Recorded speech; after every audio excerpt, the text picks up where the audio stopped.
Hello friend, তোমরা কেমন আছো? আশা করি তোমরা ভালো আছো। Welcome to my YouTube channel. আজকে তোমাদের জন্মাষ্টমীর কিছু মুহূর্ত তোমাদের সঙ্গে শেয়ার করব।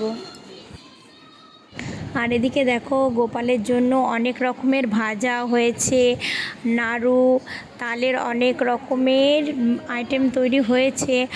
আর এদিকে মাধুরী আলপনা দিতে শুরু করে দিয়েছে। আর ভিডিও শেষ পর্যন্ত পাশে থেকো, ভালো লাগলে পরে একটা ছোট্ট লাইক।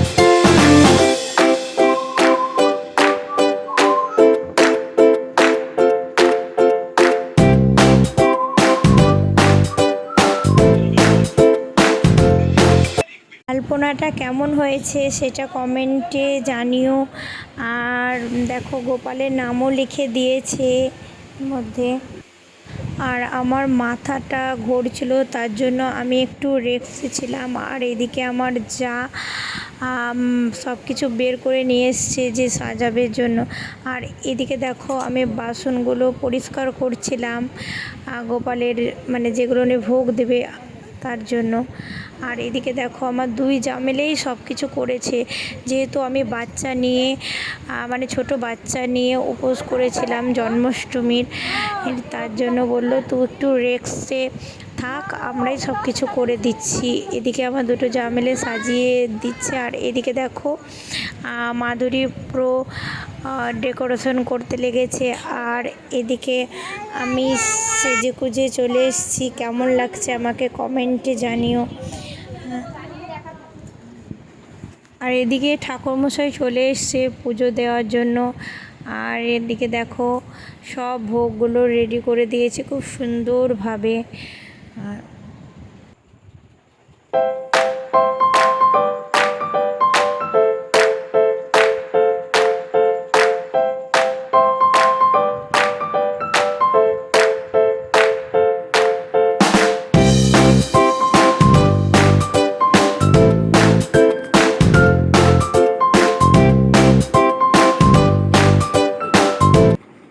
আর গোপাল ঠাকুরকে কি কি ভোগ নিবেদন করেছিল সেইগুলোই তোমাদের সঙ্গে শেয়ার করছি। দেখো কেমন সাজানো হয়েছে সেটা কমেন্টে জানিও। আর দেখো, গোপাল ঠাকুরের সব ভোগেই তুলসী পাতা দিয়ে দিয়েছে ওপরে।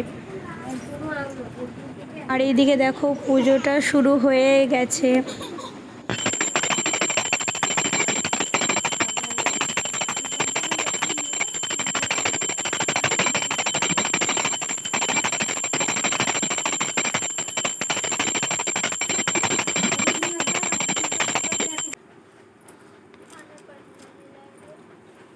আর এইদিকে দেখো, আমার ননদ গোপাল সোনাদেরকে কত সুন্দরভাবে স্নান করিয়ে দিয়ে জামা পরিয়ে দিচ্ছে। আর আজকের ভিডিও এইটুকু। ভালো লাগলে পরে সাবস্ক্রাইবার করে দিও। Tata, bye bye.